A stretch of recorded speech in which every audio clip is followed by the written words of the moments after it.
The Joe Rogan Experience. This is from 1964. What is it? It's a FOIA request made for the Freedom of Information Act? Freedom of Information Act for the file of Barack Hussein Obama Sr. as a graduate student in the economics department at Harvard University. Okay? Obama has passed his general exams, which indicates that on academic grounds he is entitled to stay around here and write his thesis. However, they are going to try to cook something up to ease him out. All three, that is all three Harvard people, will have to agree on this, however. They are planning on telling him that they will not give him any money and that he had better return to Kenya and prepare his thesis at home, which means he will never get his PhD. Remember when they said take a break to you? This is my alma mater. This is the thing I have been, there's this whole story about what happened in my early life and why I don't talk about it publicly. And this is why this is interacting with your story about joke thievery, because it's weird for a comic not to turn that into a joke. And it wasn't funny to you. In around, 1988, 1989, Harvard University told me to remain in good standing in this program, you cannot live in Massachusetts. Why? And I said, what? How can you tell me where I can live and where I can't live? It wasn't until somebody FOIA'd Barack Obama's father in his file, and I read this story, that I realized that Harvard has a program for how it gets rid of people it wants to get rid of who are in good standing. It makes them move. It makes them move so that they can't complete their thesis. Why did they want to do that with you? Probably because I'm as learning disabled as the day is long. Probably because I took an unpopular stance that the equations that people were working with, called the Donaldson theory self-dual equations, were not the right equations to be working with, and that we had somehow been assuming that they were highly peculiar to dimension 4, and that the difficulty of the equations, which was what was giving us all these great results. I had effectively gotten on the wrong side. I'd proposed some equations that I was told were insufficiently nonlinear, never mind what that means, that in 1994, effectively the same equations took over the entire field. Whatever it was, and this is like part of the idea of reclaiming your own story, it was so crazy that a university would tell me what state I could live in. Can I stop you there? Yeah. So the people that are telling you this, Yeah. they're operating on a pre-existing solution to deal with people that they find undesirable or Correct. problematic. If you So fall it's written afoul of them, Right. So it's written somewhere or something. I don't know. Or it's like people maintain, for example, one way of getting rid of a tenured professor that's known is that you ask the person to report on their research and you load them up with teaching and you give them a lousy office. And then eventually they'll just quit because you make their life hell. Oh. So people know that there are these kind of secret, quiet ways to do the undoable. Can I ask you this? Yeah. What did you think about Cornel West being denied tenure from Harvard? First of all, I assumed he already had it. I mean, Cornel West is this loved intellectual. When I found out they denied him tenure, I was like, what? How do you deny Cornel West tenure? Like, what is that? What did you think about that? I, first of all, am not knowledgeable in that area. I think of him as a very bright superstar of some sort of part academic, part social crossover, high impact human being. I was there when Larry Summers was president of Harvard, when he went out and said effectively, too many people are using the Harvard label, and we're going to be reining it in and going back to hard rigor and basics. Let me tell you what people don't understand about Harvard. Harvard is two separate structures fused together. One is about power, and one is about achievement. And the two of them are interlinked in a way that cannot be separated. Without the achievement, Harvard wouldn't have this kind of glowing reputation that causes us to sort of ooh and ah over it historically. Right. Without the power, it wouldn't be able to attract the money, and it wouldn't be able to constantly position itself. So through achievement, it gets enough cachet to wield power. Through the power, it gets the resources to buy achievement. And this sort of thing is not understood. And I've been on both sides of this thing. Like, one of the things that happened was that the Boskin Commission in 1996 tried to figure out how to cut Social Security and raise taxes without getting caught, because that's the third rail of politics. And what they said is, if we change the CPI, the Consumer Price Index, the way we measure inflation, because tax brackets are indexed and because entitlement payments for Social Security and Medicare are indexed, if we claim that inflation is overstated by 1.1 percentage points, we will gain $1 trillion in savings. And the public won't be able to object to it because we're going to be just adjusting a dial. We're going to say that this dial was broken and we got some technocrats to fix it. So they figured out we want to get $1 trillion over 10 years. They backed out. That would require 1.1% overstatement. They broke into two teams. One team came up with 0.5. One team came up with 0.6. 0.5 plus 0.6 equals 1.1. Totally fictitious. And they got a proposal for $1 trillion that they were going to steal effectively from Social Security.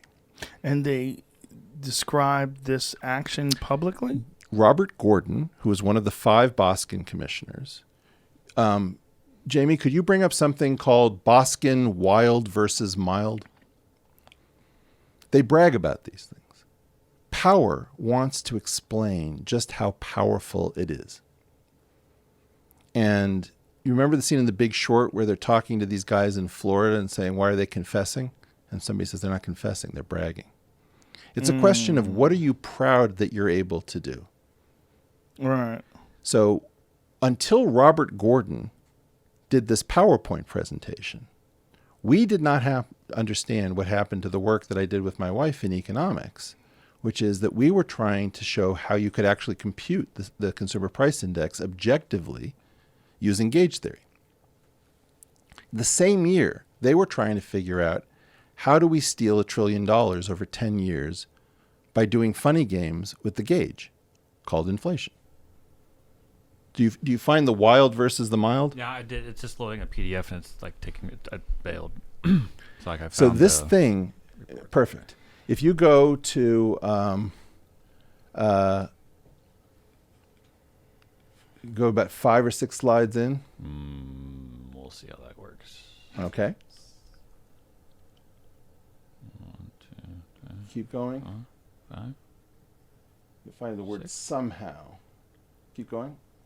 Okay, Dale said 1.1% implies $1 trillion in Social Security savings over 10 years. Somehow, our separate efforts came up with the 1.1% bias number. In other words, they came up with the target, which is let's save $1 trillion. And then they came up with, we have to say it's overstated by 1.1. We then broke into 2 groups, and somehow, keyword, we put the numbers together and we got the target. This is academic malpractice in the absolute extreme. When Harvard was doing that, it was acting in its power capacity. And the way they did it was they buried what I think is probably the best work in 25 to 50 years in mathematical economics that happened in the Harvard Economics Department, which is a second so-called marginal revolution where we changed the calculus underneath all of economic theory. So how does something like this happen? Is there a concerted effort? Did they get together and they have this idea, this is how we're going to do it? There's a 5-person commission behind closed doors that meets at the cousin's house of somebody on the commission in Florida. And in another presentation... Fucking Florida. Florida man. In another presentation, they say, we solved this at the kitchen table of my cousin's house in Florida. And you're just thinking like, okay, so it's 5 guys, Bob Packwood and Daniel Patrick Moynihan, a Democrat and a Republican, got together, picked 5 economists who were willing to play the dirty game. The dirty game broke into 2 teams. They knew exactly what they had to do. They found the results to put them together, to put in front of Congress, to put in front of the National Academy. And were they ever held accountable for this? There's an entire book called The Physics of Wall Street, in which my wife and I are chapter 10 and the epilogue, which it talks about they made Weinstein and Milani go away. Right? So what I'm trying to talk to you about is like this experience for me. I've never talked about this with anyone. I've talked to tons of people privately. This is going to go out into the world. I was, you know this question, like, what has Eric Weinstein ever done? I did that. I did the marginal revolution using gauge theory. Stop. That question is Tim Dillon joking around. Yeah, I know. He said, what did he never created the rotato. He was just joking. He was fucking around. That was the funny part about it. He was joking. But he's saying that because he knows you're brilliant. Do you understand? The only reason why he can say that, if Joe, you were a loser, he couldn't say that. You don't need to make me feel good about myself. I know, but you brought it up again. No, I'm saying something completely different. Okay. I actually have been scared of this question. What question? Tim's question taken seriously. Who's going to take it seriously? I'm taking it seriously. Okay. No. You're in a weird world. Okay, here's your weird world. You're in a world of serious intellectual people. But you're damn straight. You're also hanging out with Tim Dillon and me. And I love it. But but the problem is, like, you're conflating these two things. No, Joe, I'm not that angry at Tim Dillon. It's not. I'm not that angry. Do you hear that? You heard the word. You heard the word that? That's a problem. Well, you're not that angry at Carlos Mencia. I'm not angry at him at all. I know, and I'm not angry at Tim Dillon. I'm sad for Tim Dillon. Anyway, shouldn't be sad for Tim. Wait. He's one of the most important comedians of our time. Okay, how dare you? How dare I? It gave me a moment to reflect, and I realized something, which is I don't want to talk about this shit publicly. I don't want to say Dale Jorgensen is the guy who buried one of the most important innovations in economic theory. But yet you just did. I just did. And that's what I've just done. That's what I realized by reviewing your history and revealing you're 7 years away from the store. I don't want to be associated with Dale Jorgensen. I don't care about him. Mm-hmm. I want to be associated with gauge theoretic economics. I see what you're saying. And what I realized is I don't want to be associated with the shit that happened over something called the Seiberg-Witten equations. What I just handed you, one of the reasons I've held it back is that it very clearly gives an alternate definition, alternate motivation and derivation of the equations that revolutionized gauge theory, which is what I was thinking about in around 1987, 1988. And I've lived afraid of my own story because it's such an ugly story. The story of a guy who was not allowed to attend his own thesis defense. To any academician, you hear it like, what do you mean you weren't allowed to? You present your thesis. No. I was not allowed in the room of my own thesis defense. So this is why Harvard wanted you to move out of state. Harvard and I got into a thing. Because of that. Because of a conflict. Because also of this. Because of geometric unity. Because I said, I want to do physics. And I have an idea about how physics goes. And to be brutally honest, I was technically underpowered. I am technically underpowered. I was conceptually amazing. I was very creative, very generative. Tons and tons of great ideas, I think. I'm being honest on both fronts. Technically underpowered. Okay. I couldn't accept myself in this world of like, if you play classical music, everybody's technically brilliant. There's no technically weak people in classical music.